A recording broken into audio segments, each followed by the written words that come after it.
गम्य महेश्वरात् कृत्स्नं व्याकरणं प्रोक्तं तस्मै पाणिनये नमः। वाक्यकारं वररुचिं भाष्यकारं पतञ्जलिं पाणिनिं सूत्रकारं च प्रणतोऽस्मि मुनित्रयं नमस्कृत्य तदुक्तिः परिभाव्य च वैयाकरणसिद्धान्तकौमुदीयं विरच्यते।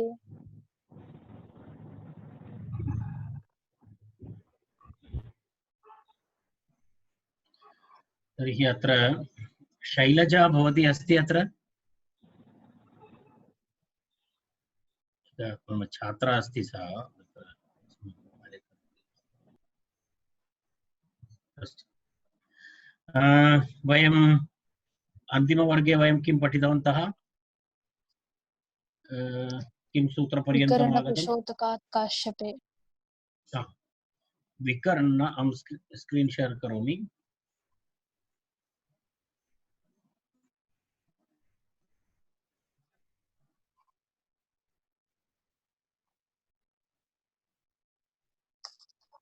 इति भवन्तः अपि जानन्ति मम डेस्क्टाप् मध्ये कुत्र बालमनोरमा अस्ति इति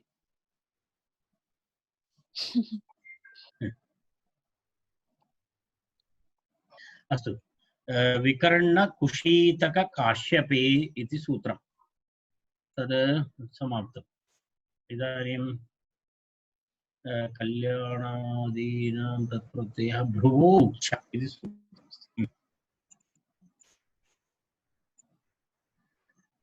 इदानीं विकर्णकुशीतककाश्यपे इति सूत्रं समाप्तं तत्र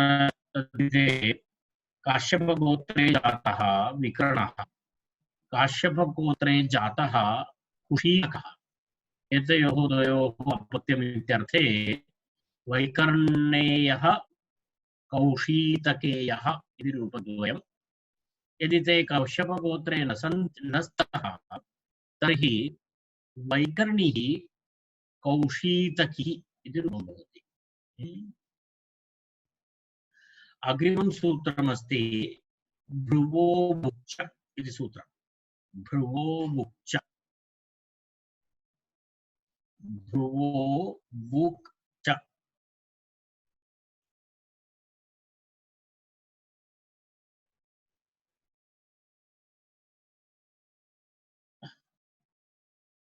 भ्रुवो बुक्च इत्यत्र किं भवति किमस्ति तत्र भ्रुवः इति कश्चन तत्र किं भवति भ्रूशब्दात् अपत्ये भ्रूशब्दात् अपत्ये किं भवति इत्युक्तं भ्रूशब्दात् अपत्ये अर्थे किं वदति प्रकृतेः तत्र ठक् प्रत्ययविधायकं सूत्रमेतत् ठक् प्रत्ययविधायकं सूत्रं ठक् प्रत्ययविधायकं सूत्रम् एकनिमेषः ठक् प्रत्ययविधायकं सूत्रम् अनन्तरं तेन सह कश्चन आदेशः अपि विधीयते अत्र कः आदेशः बुक् आदेशः बुक् आगमः विधीयते भ्रुवः बुक्च इति उक्तं भ्रुवः बुगागमः भ्रू इत्यस्य बुगागमः भवति ठक् प्रत्ययः च भवति बुगागमः भवति ठक् प्रत्ययः च भवति भ्रुवो बुक्च तथा अर्थात् किं कः अर्थः कथं भवति किं वदामः भ्रूशब्दात् भ्रू नाम कश्चन भ्रू नाम स्त्री अस्ति कस्यचित् स्त्रियः नाम अस्ति भ्रू भ्रू इति काचित् स्त्री तस्याः अपत्यं भ्रू इत्यस्याः अपत्यं भ्रू नाम काचित् स्त्री भ्रुवः अपत्यं पुमान् भ्रुवः अपत्यं पुमान् इति अस्ति भ्रुवः अपत्यं पुमान्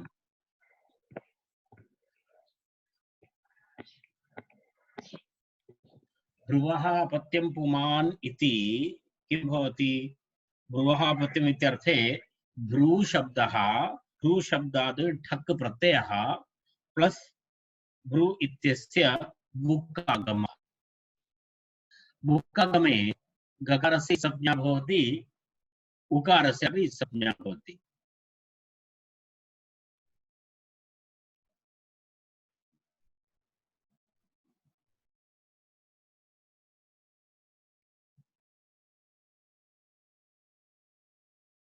तर्हि कथं भवति?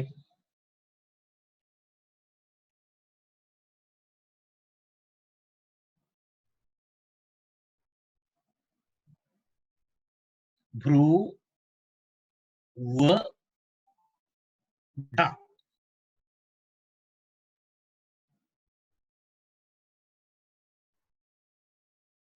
ठ इत्यस्य एय आदेशः।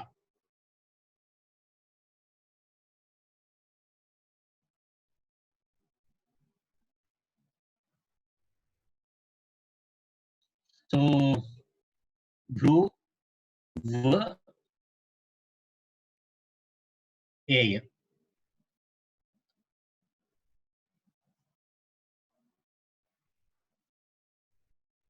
अस्ति इति कृत्वा औकार आदिवृद्धि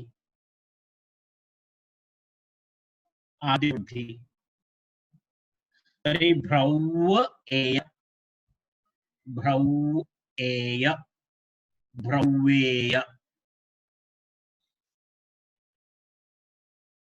भ्रौवेय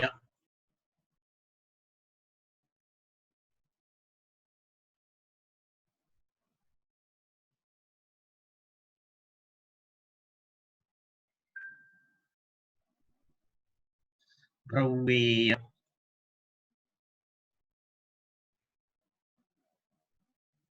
इति रूपं भवति। भ्रौवेयः इति रूपं भवति। प्रातिपदिकं भ्रौवेय सुप्रत्यये ऋत्वे विसर्गे भ्रौवेयः इति रूपं भवति। भ्रुवः मुक्ष इति सूत्रम्। अग्रिममस्ति प्रवाहणस्य ढे इति। प्रवाहणस्य ढे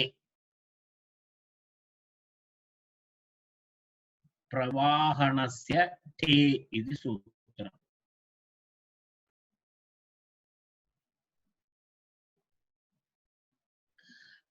प्रवाहणस्य ढे इत्यत्र किञ्चित् अनुवृत्तिः अस्ति। तद्धिदेश अचामादेः इति सूत्रात् अचामादेः इति अनुवर्तते। अत्र तद्धिदेश अचामादेः इति अचामादेः इति अत्र अनुवर्तते। तदनन्तरं पुनः किं किम् अस्ति? ऋचेर्वृद्धिः इति तत्र वृद्धिः अनुवर्तते। अर्थात् परिमाणस्य पूर्वस्य तु वा इति एकं सूत्रम् अस्ति। एतत् सर्वं मनोरमायाम् अस्ति। पश्यतु तत्र प्रवाहणस्य ढे उत्तमस्य इति अधिकृतं तद्धिदेश अचामादेः इत्यतः अचामादेः इति अनुवर्तते। मृजिर्वृद्धिः इत्यतः वृद्धिरिति अर्थात् परिमाणस्य पूर्वस्य तु वा इत्यतः पूर्वस्य इति वा अनुवर्तते। प्रवाहन शब्दस्य तत्र एवमस्ति, एवम् अनुवृत्तिः अस्ति।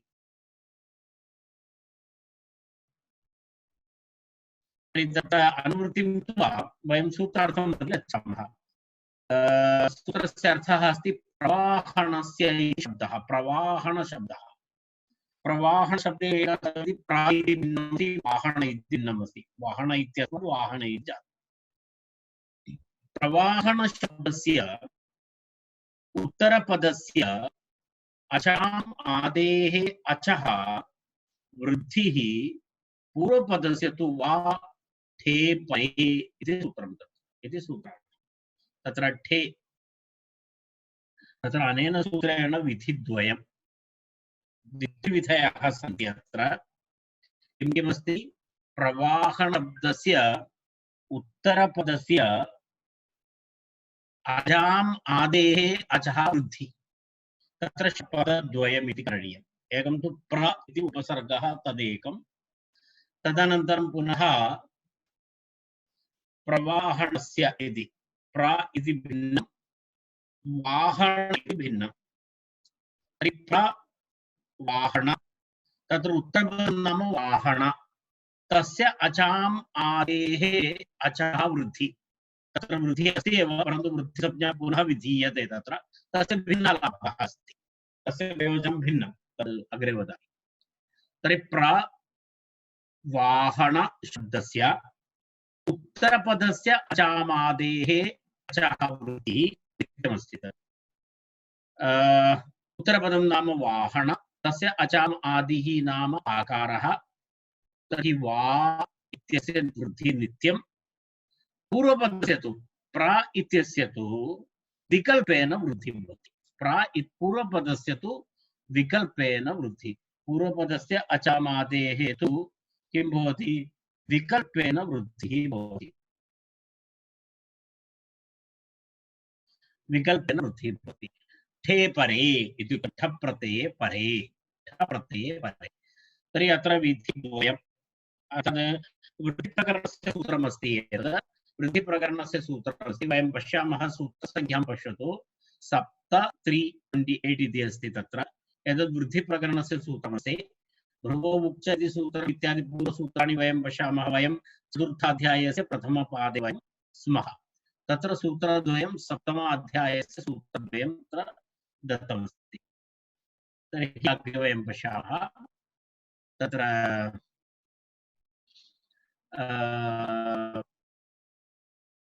तर्हि वयं प्रवाहणस्य ठे इति अस्ति तत्र प्रवाहणस्य ठे तर्हि प्रक्रियां किञ्चित् पश्यामः कथं भवति प्रवाहणशब्दः प्रवाहणस्य अपत्यम् इत्यर्थः प्रवाहणस्य अपत्यम् इत्यर्थे प्रवाहणशब्दात् किं भवति ठप्रत्ययः भवति शुभ्रादिगणे पठितः शब्दः एषः शुभ्रादिगणे पठितः शुभ्रादिगणपठितशब्दः इति कृत्वा किं भवति तत्र ठप्रत्ययः भवति शुभ्रादिभ्यश्च इति सूत्रे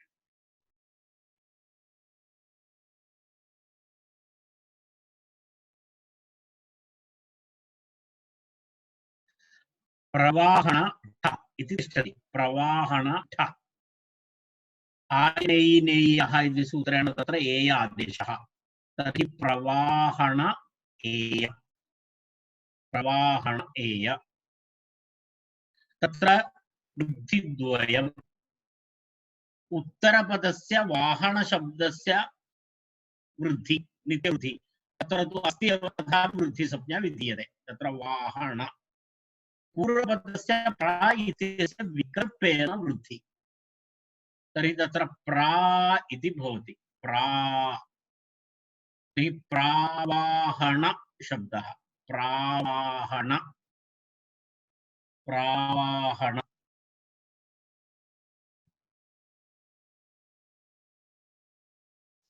प्रावाहण एय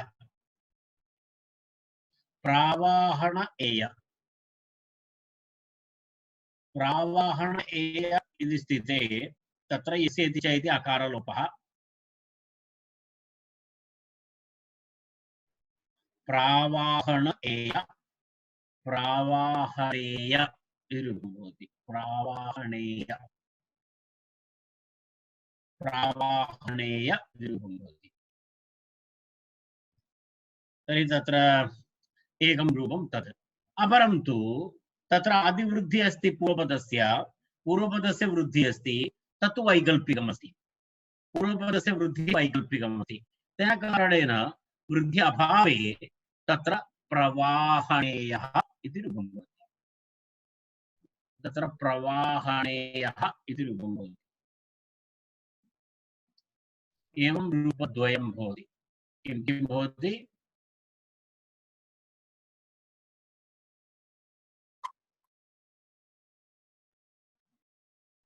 प्रावाहणेयः इत्यपि रूपं भवति प्रवाहणेयः इत्यपि रूपं भवति इति रूपद्वयम्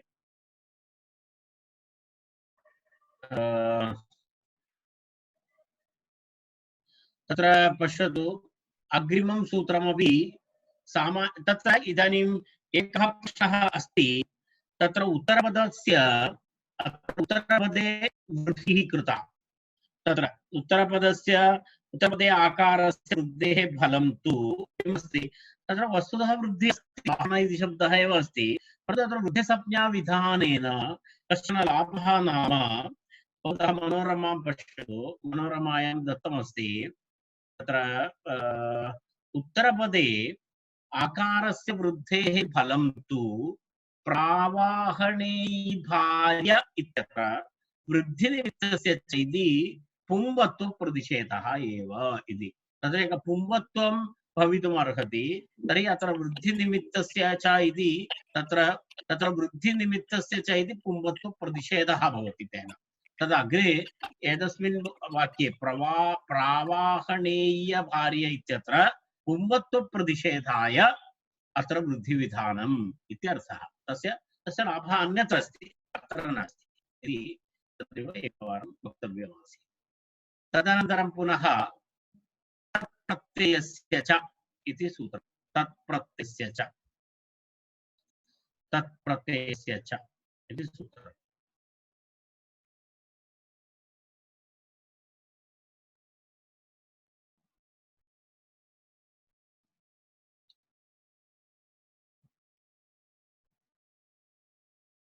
तस्य तत्प्रत्ययस्य च इति सूत्रस्य अर्थं पश्यामः। तत्प्रत्ययस्य इति द्विपदं सूत्रं, तत्प्रत्ययस्य इति द्विपदं सूत्रं।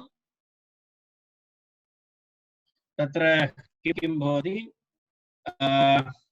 तत्प्रत्ययस्य इति सूत्रे ठप् प्रत्ययान्तस्य प्रवाहणस्य उत्तरपदस्य आदेः अचः वृद्धिः पूर्वपदस्य सेम् अस्ति। तत्र ठप् प्रत्ययान्तस्य प्रवाहणस्य उत्तरपदस्य आदेः अचः वृद्धिः पूर्वपदस्य तु वा इति तत्र सूत्रार्थः। सामान्यतः समानमेव, पूर्वसूत्रे यद् अनुवृत्तं तत्सर्वम् अत्रापि अनुवर्तते। पूर्वसूत्रे यत्किमपि अनुवृत्तमस्ति तत्सर्वम् अत्रापि अनुवर्तते। तद्वर्तुं पश्यतु, बालमनोरमां पश्यतु। पूर्वसूत्रे यद् अनुवर्तनं तत्सर्वम् इहापि अनुवर्तते। तच्छब्देन ठप् प्रत्ययः परामृश्यते, तच्छब्देन ठप् प्रत्ययः परामृश्यते इत्युक्तम्। ठप् प्रत्ययान्तस्य पूर्वं तु ठे परे इति उक्तमासीत्, अत्र तु ठप् प्रत्ययान्तस्य प्रवाहणस्य उत्तरपदस्य आदेः अचः वृद्धिः पूर्वपदस्य तु किं भवति? वा इति। पूर्वं किम् उक्तमासीत्? ठे परे इति आसीत् पूर्वसूत्रे, विधिः एव, परन्तु तत्र किम् उक्तमासीत्? ठे परे। ठप् प्रत्ययान्तस्य प्रवाहणस्य उत्तरपदस्य आदेः अचः वृद्धिः पूर्वपदस्य तु वा इति आसीत्। तर्हि एव भेदः अस्ति। अत्र ठप् प्रत्ययान्तशब्दस्य उक्तं, तर्हि प्रवाहणेयस्य अपत्यम् इत्यर्थे किं भवति? पूर्वं तु प्रवाहणस्य अपत्यमासीत्, अत्र तु प्रवाहणेयस्य अपत्यम् इत्यर्थे किं रूपं भवति? तत्र इञ् प्रत्ययः भवति चेत् किं भवति?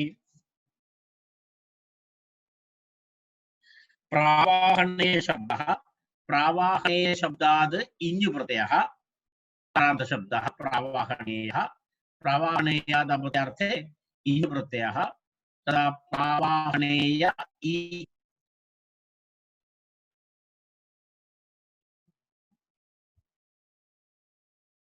प्रावाहणेय इ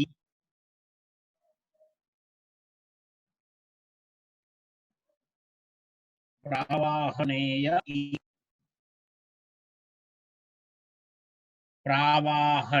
इत्यत्र किं भवति? तत्र वृद्धि एवमेव, पूर्वपदस्य वृद्धिः वैकल्पिकं भवति, उत्तरपदस्य वृद्धिः नित्यं भवति। तर्हि प्रावाहणेय इ प्रादिदीर्घं प्रवाहणेयस्य अपत्यम् इति अस्ति। तत्र प्रावाहणे इत्यपि रूपमस्ति, प्रवाहणे इत्यपि रूपमस्ति। पूर्वं तत्र प्रवाहणेयस्य अपत्यम् इति स्वीकृतम्। अत्र प्रवाहणेयस्य स्वीकृतम् इति प्रा इति आदिवृद्धि, प्रा वाह इत्यत्र विवृद्धि, प्रावाहणेयी इति अस्ति। प्रावाहणेयी तर्हि तत्र एवं भवति। विकल्पेन तत्र प्रा इत्यस्य किं भवति, पूर्वपदस्य तु वा, तत्रापि वैकल्पिकम् इत्युक्ते प्रावाहणेयी इत्यपि रूपं भवति, प्रवाहणेयी इत्यपि रूपं भवति इति रूपद्वयम्। तर्हि तत्र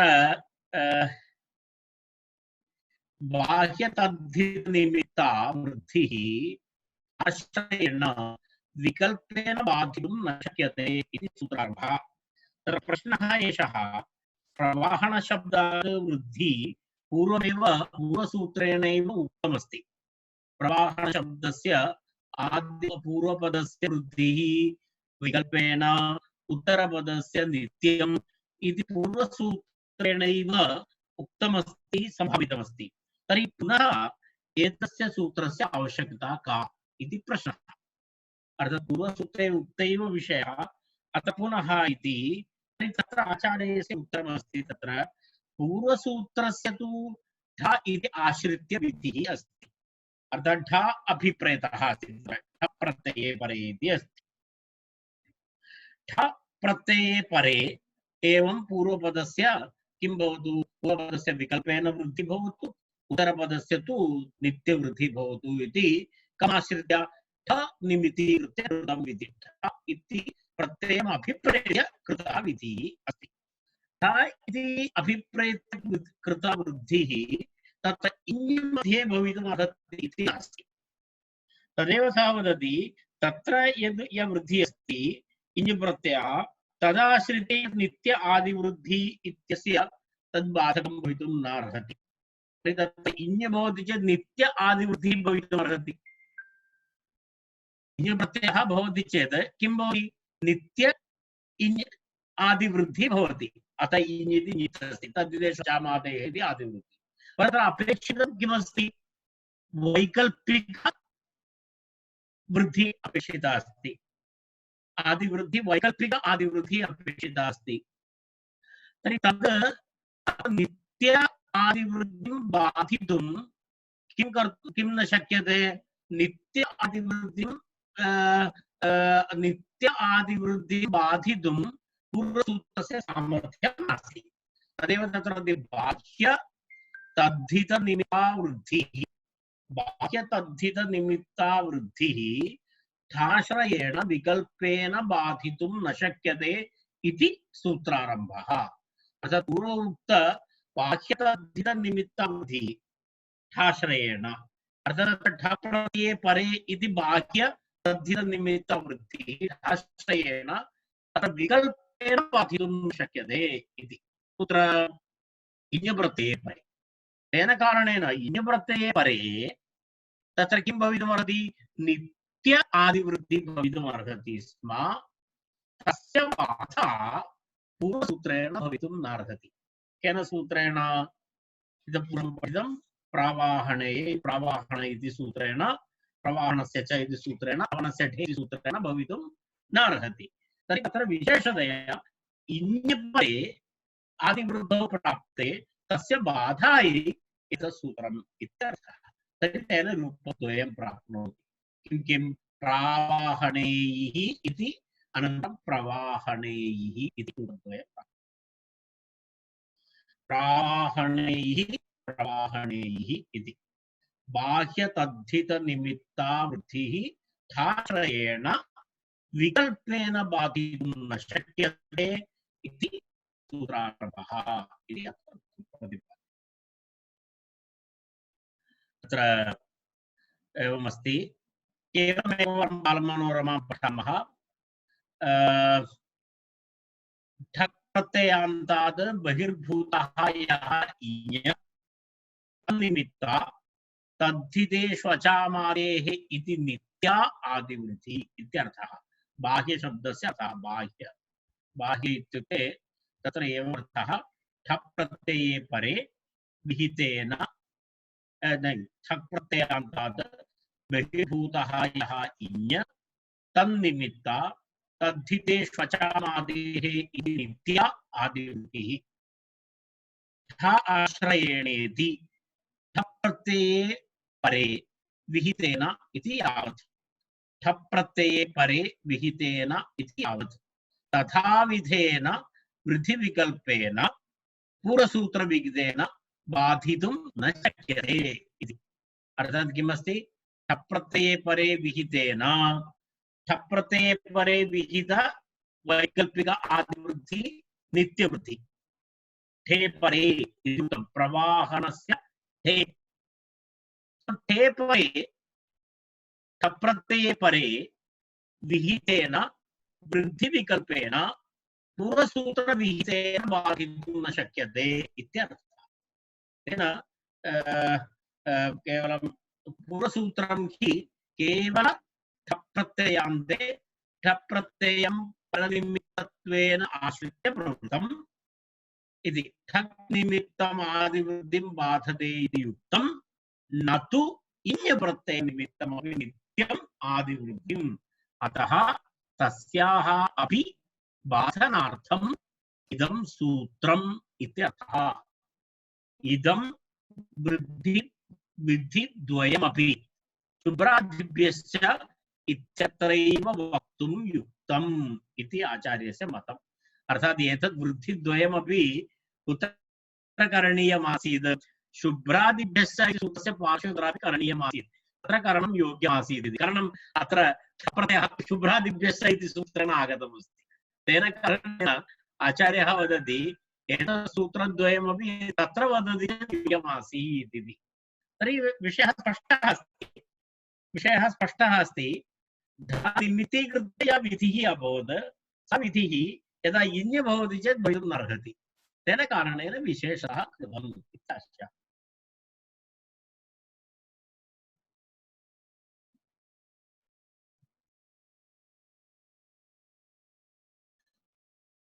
वयम् अग्रे गच्छामः वा? कस्यापि संशयः अस्ति चेत् प्रष्टुमर्हति।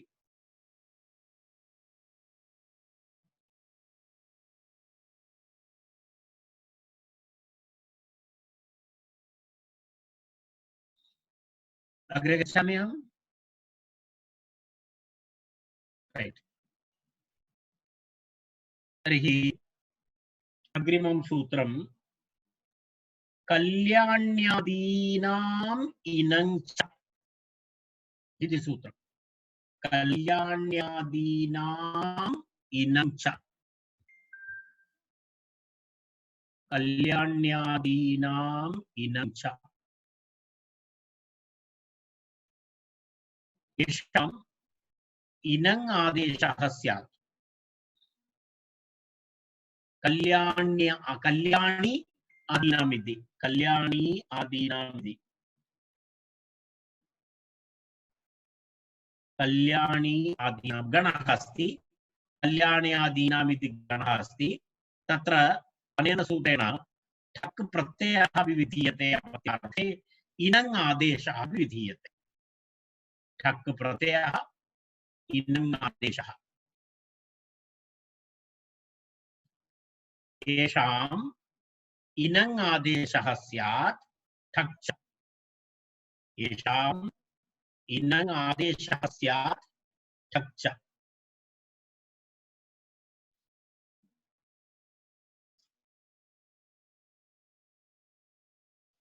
कल्याण्यादीनाम् इनम् इति।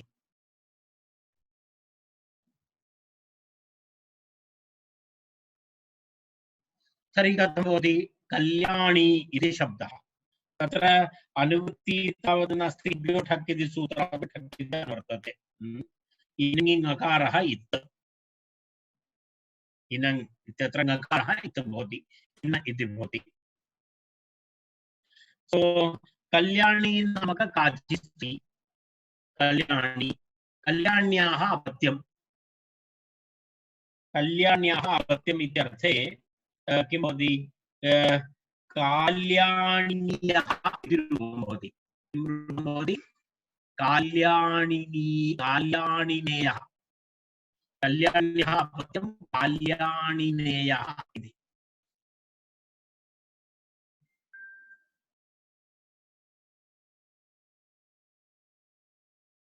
तत्र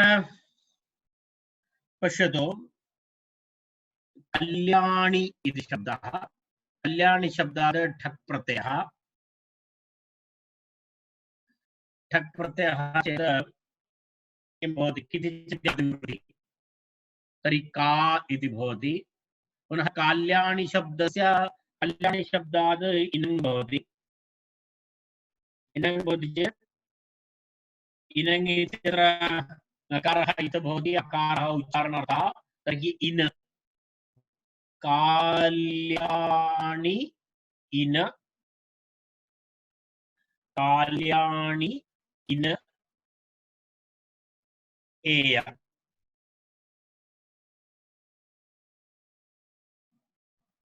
काल्याणि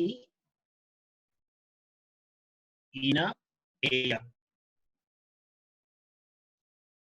नित्तागमः अस्ति खलु, नित्तागमः।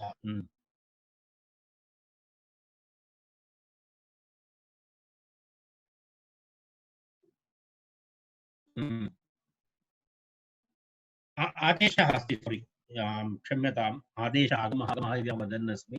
आदेशः अस्ति किन। पुनः तत्र यस्य इति च इति अकारलोपः,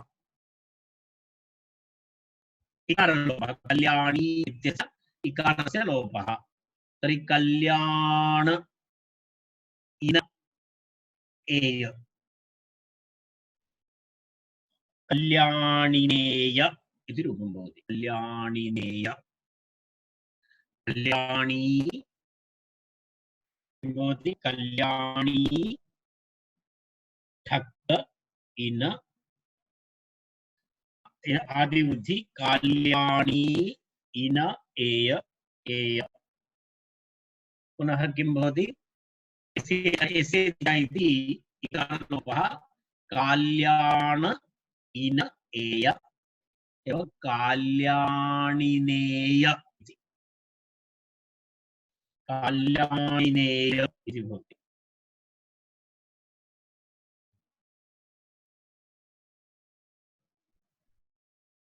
एवं भवति। अग्रे एवमेव तस्मिन् गणे अपरः शब्दः अस्ति, एवं बन्धकी इति शब्दः। बन्धकी नाम काचित्, बन्धकी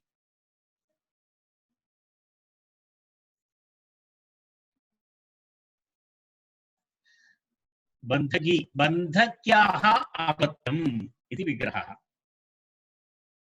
अत्र सामान्यतः अस्मिन् गणे स्त्रीप्रत्ययान्तः एव पठ्यन्ते इति। अत्र एवं बन्धकी इति शब्दस्य एवं भवति।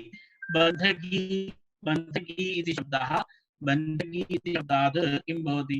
बन्धकी शब्दात् किं इनङ् भवति, इनङ् आदेशः अपि भवति, अनन्तरं ठक् प्रत्ययः अपि भवति।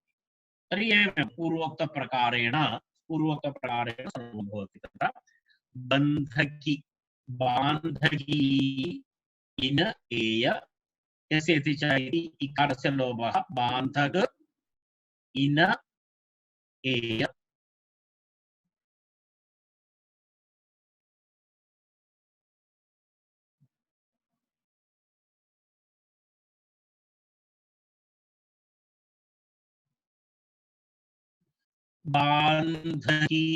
बान्धकिनेयः इति रूपं भवति। बान्धकिनेयः इति रूपं भवति। रैट्। तर्हि पश्यतु, अत्र सर्वे शब्दाः स्त्रीप्रत्ययान्तः शब्दाः अस्मिन् गणे। तर्हि सर्वे स्त्रीप्रत्ययान्तः ये शब्दाः भवन्ति, तर्हि स्त्रीभ्यो ठक् इति सूत्रेण ठक् प्राप्नोति एव। वयं पूर्वं पठितवन्तः, स्त्रीभ्यो ठक् इति सूत्रेण ठक् प्राप्ते तत्र किम् एतस्य अत्र तु विधेयांशः अस्ति इदमेव